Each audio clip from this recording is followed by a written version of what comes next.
Остин и его дочь Оливия были невероятно близки. К сожалению, Остин скончался, когда его дочери было всего 5 лет. Во время похорон Оливия решила в последний раз обнять своего отца. То, что произошло дальше, заставило людей кричать. Остин родился в бедной семье, и у его родителей была мечта вырваться из порочного круга бедности, который передавался из поколения в поколение. К сожалению, они ушли из жизни прежде, чем их мечты смогли осуществиться. Полной решимости изменить свою жизнь, Остин искал способы создать для себя лучшее будущее. Он работал на стройках, прежде чем заняться продажей фруктов на обочинах дорог. Иногда он также работал в ночную смену на фабриках, чтобы заработать денег на поддержание своего бизнеса. После ночной смены он направлялся прямиком в свой маленький магазинчик и весь день, без сна и отдыха, продавал свою продукцию. В один из таких дней Остин встретил Софию в магазине. Сначала его поразила ее красивая походка, затем очаровательные глаза и веселая улыбка. София приходила за фруктами каждый день в одно и то же время. Так продолжалось несколько недель, и Остин не успел опомниться, как влюбился в нее. За это время София и Остин быстро стали близкими друзьями, но Остин жаждал большего. Он хотел, чтобы София была в его жизни, и ему хотелось рассказать ей о своих истинных чувствах к ней. Однажды, когда был предсказан сильный шторм, казалось, что судьба подарила ему именно такую возможность. В тот день Остин привез совсем немного фруктов, поэтому ему пришлось извиняться перед покупателями, которые пришли после того, как все было распродано. Однако он оставил любимые яблоки Софии в стороне, надеясь, что она появится. Должно быть, это был его счастливый день, потому что она пришла буквально через несколько минут. Когда Остин подавал яблоки, внезапно начался дождь. Мужчина был в панике, потому что ему пришлось быстро собрать все прилавки, пока дождь все не испортил. С деньгами у него было туго, так что любые незапланированные траты в данный момент были недоступны. К его удивлению, София помогла ему. На это у них ушло всего несколько минут, но молодые люди все равно насквозь промокли. Остин рассыпался в извинениях перед девушкой, но она отмахнулась от них со своей мягкой улыбкой. Они укрылись на автобусной остановке и проговорили несколько часов под проливным дождем. Когда Остин и София разговаривали, он больше не мог сдерживать свои чувства. В конце концов, он признался, что любит ее и хочет, чтобы она была в его жизни. София на мгновение замолчала, охваченная эмоциями. Затем с теплой улыбкой на лице она спросила: «Почему ты так долго?» Я мечтала об этом моменте. После этих слов, произнесенных между ними, их отношения вскоре переросли во что-то прекрасное. В большинстве случаев София присоединялась к Остину на улице, чтобы продать фрукты. Их любовь была прекрасна, и это привлекало покупателей в их небольшой ресторанный бизнес. Вскоре появилась хорошая прибыль, и через несколько месяцев Остин смог открыть небольшой магазин. Он считал Софию своим талисманом, и его любовь к ней стала еще сильнее. По мере того, как бизнес Остина стремительно рос, его отношения с Софией развивались еще быстрее. У влюбленных было предчувствие, что они проведут вместе совсем немного времени. Всего через 6 месяцев они стали жить вместе и через 4 месяца поженились. Пара очень хотела создать семью, но, несмотря на все их усилия, они не смогли зачать ребенка. София была обеспокоена. Часто она не спала всю ночь и плакала. Остин просыпался, глубоко вздыхал и уверял ее, что когда-нибудь у них будут собственные дети. 2 года спустя София забеременела. Пара была вне себя от радости. Беременность Софии протекала гладко, и в положенный срок у счастливой пары родилась девочка, которую они назвали Оливия. Девочка была прекрасна.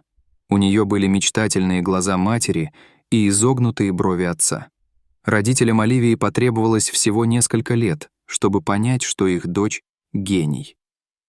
К 3 годам она уже умела хорошо читать, и у нее были сильные математические способности. Их семья была отличной командой. Они все делали вместе и были по-настоящему счастливы. К сожалению, эта радость была недолгой. На 5-й день рождения Оливии произошел ужасный инцидент. Семья играла в игры в помещении, когда Остин внезапно потерял сознание.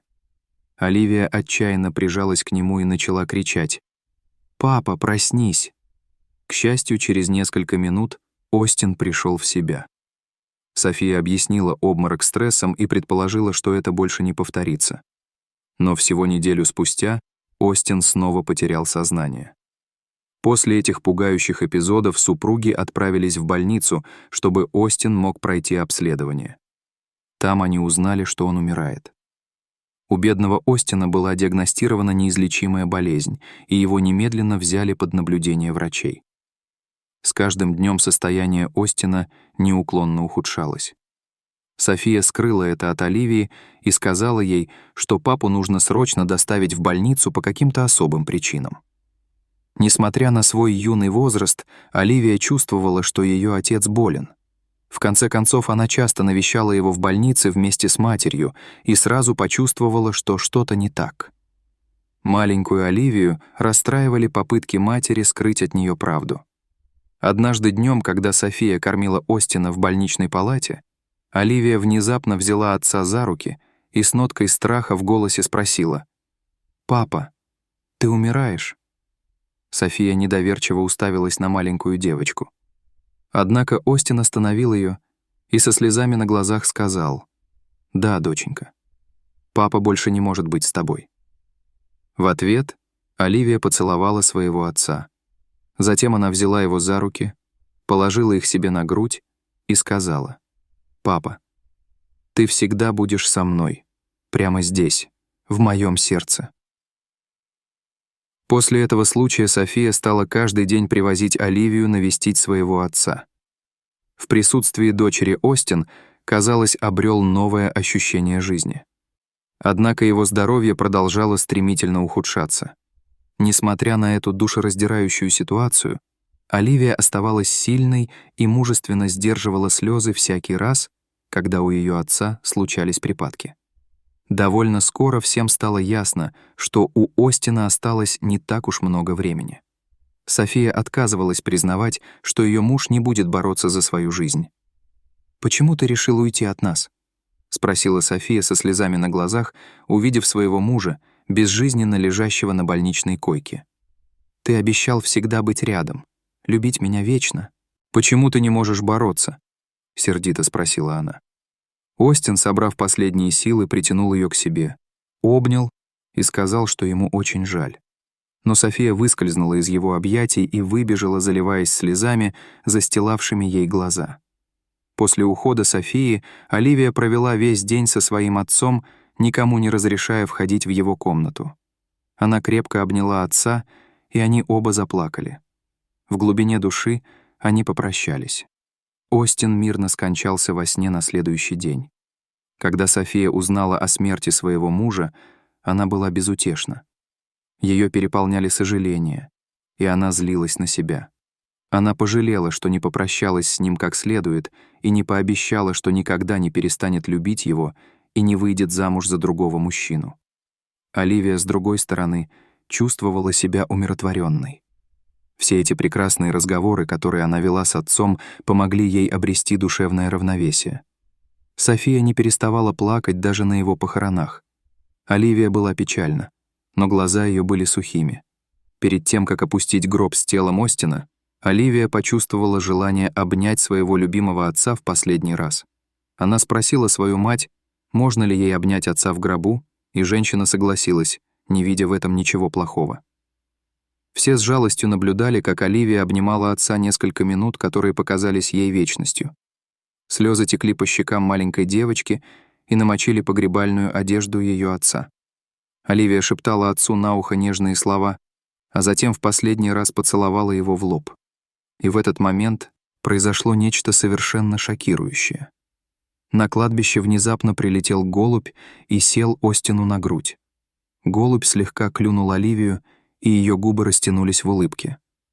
В то время как взрослые тряслись от страха, даже София была немного встревожена. Не зная, что с этим делать, Оливия знала, что голуби олицетворяют мир и любовь, поэтому она восприняла это редкое явление как способ ее отца в последний раз показать свою любовь к ней. Много лет спустя Оливия рассказала своим детям и внукам о невероятной любви, которая связывала ее с отцом. Дети и внуки Оливии также верили, что присутствие голубя символизирует любовь, которую Оливия испытывала к своему отцу. Дорогие зрители, что вы думаете об этой истории? Поделитесь своими мыслями в комментариях. А если вам понравилось это видео, то ставьте лайк и подписывайтесь на наш канал. До свидания.